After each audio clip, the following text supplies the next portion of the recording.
మిత్రులారా, ఈరోజు పెరియార్ ఈవి రామస్వామి నాయకర్ గారి 50వ వర్ధంతి సభను కేవీపీఎస్ ఆధ్వర్యంలో ఇక్కడ నిర్వహిస్తున్నాం. చాలా మంది పెద్దలు హాజరై సందేశం ఇచ్చారు. పెరియార్ జీవితం నుంచి మనం నేర్చుకోవాల్సిన విషయాలకు వచ్చినప్పుడు, పెరియార్ అంటే ఇంతకు ముందే చెప్పినట్టు కేవలం నాస్తికోద్యమానికి మాత్రమే నాయకుడు కాదు, భారతదేశంలో బ్రాహ్మణీయ ఆధిపత్యానికి వ్యతిరేకంగా తిరుగుబాటు బాహుట ఎగరవేసినటువంటి గొప్ప సామాజికోద్యమ నాయకుడు పెరియార్ రామస్వామి నాయకర్ గారు. మనందరికీ తెలిసి ఈ రోజు దేవుడిని వ్యతిరేకించాలి అని చెప్పేసానంటే మా మనోభావాలు దెబ్బతింటున్నాయని చెప్పేసి చెబుతున్న ఈ రోజులలోనే మీరు చూడండి, ఆయన ఎప్పుడో 1879 సెప్టెంబర్ 17వ తేదీన జన్మించాడని చెప్పి మనం చెబుతున్నాం. ఆయన ఆ కాలంలోనే చిన్న వయసులోనే బాల్య దశలోనే దేవుణ్ణి వ్యతిరేకించడం అనేటువంటిది ప్రారంభించాడు. రాళ్లను విగ్రహాలను పూజించటం అనేటువంటిది పిచ్చోళ్ళు చేసేటువంటి పని. ఒక నాస్తికుడుగా, ఒక సైన్స్ ని అంగీకరించేటువంటి వాడుగా ఈ విగ్రహారాధనని, వేదాల్ని, ఉపనిషత్తుల్ని తిరస్కరించాల్సినటువంటి అవసరం ఉంటది. అప్పుడే సమాజం అర్థమవుతుంది. మూఢత్వంలో కూరుకుపోయినటువంటి వ్యక్తికి సమాజం అర్థం కాదు, బావిలో కప్పలాగా ఉంటాడు.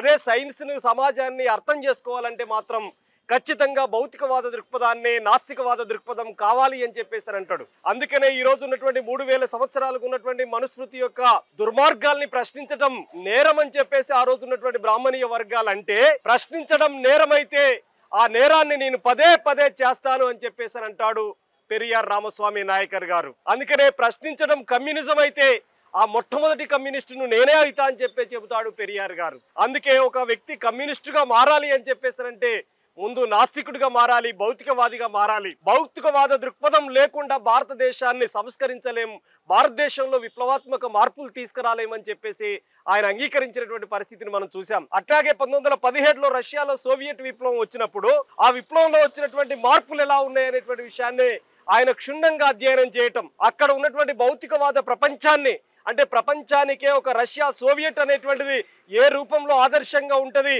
ఈ రోజు భారతదేశంలో ఉత్తరాది భారతీయులు దక్షిణాది మీద ఏ రకమైనటువంటి పెత్తనం చేస్తా ఉన్నారు, దానికి వ్యతిరేకంగా తిరుగుబాటు చేయాలని చెప్పేసి రష్యా, సోవియట్ యొక్క విప్లవ దృక్పథాన్ని అలవర్చుకోవాలని చెప్పేసి భారతదేశంలో మొట్టమొదటి పిలుపునిచ్చినటువంటి వ్యక్తిగా ఈరోజు పెరియార్ కనపడతాడు మనకు. అందుకనే ఈరోజు హిందుత్వ శక్తులు ఈరోజు చెబుతున్నటువంటి మాటలు ఏమిటి?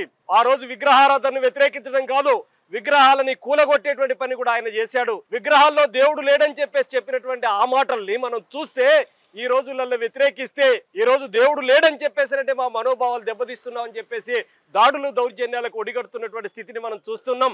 మూఢవిత్వాన్ని పెంచి పోషిస్తున్నటువంటి అనేక అంశాలను చూస్తున్నాం. ఆయన ఆ రోజుల్లోనే చెప్పాడు, వైకుంఠ ఏకాదశిలు, ముక్కోటి ఏకాదశులు ఇవన్నీ మానవ కల్పితాలు మాత్రమే, దీని వెనకాల దేవుడు, దయ్యం, భూతం, మూఢత్వం ఏమీ లేదు, అంతా ప్రకృతి ప్రసాదించినటువంటి వాళ్ళమే తప్ప దీని వెనకాల ఏమీ లేదని చెప్పేసి గొప్పగా తాత్వీకరించినటువంటి గొప్ప మేధావిగా పెరియార్ కనపడతాడు. అందుకని ఇవాళ ఆర్ఎస్ఎస్ కన్సర్నల్లో దేశాన్ని పరిపాలిస్తున్నటువంటి బీజేపీ ఏం చేస్తుంది అని చెప్పేసానంటే, ప్రతి కేంద్రాల్లో ఇవాళ గుడుల్ని, మూఢత్వాన్ని పెంచి పోషిస్తూ ఇవాళ ప్రజల్ని ఆలోచించనీయకుండా, ప్రజల యొక్క ఆలోచన సరళే లేకుండా, ప్రశ్నించే చైతన్యమే లేకుండా మూఢత్వంలో కూరుకుపోయేటువంటి కుట్రలకి, కుతంత్రాలకి ఒడిగడుతున్నటువంటి ఈ నేపథ్యంలో పెరియార్ ఇవాళ మనందరికీ ఒక మార్గదర్శకుడుగా నిలబడతాడు. ఇంతకు ముందే చెప్పినట్టు ఇవాళ ద్రవిడ మున్నెట్ర కజగం అనేటువంటి డిఎంకే వ్యవస్థాపక నాయకుడిగా ఉంటాడు. గాంధీ సోషలిస్టు పార్టీ, గాంధీ ఏదైతే కాంగ్రెస్ పార్టీలో మొట్టమొదట చేరినాలే కానీ గాంధీ అనుసరిస్తున్న విధానం ఈ దేశంలో బ్రాహ్మణిజాన్ని బలపరుస్తున్నదే. దాన్ని వ్యతిరేకించేటువంటి గొప్ప చైతన్యం ప్రజల్లో రావాలంటే జస్టిస్ పార్టీ రూపంలో ఆయన బయటికి రావడం జరిగింది.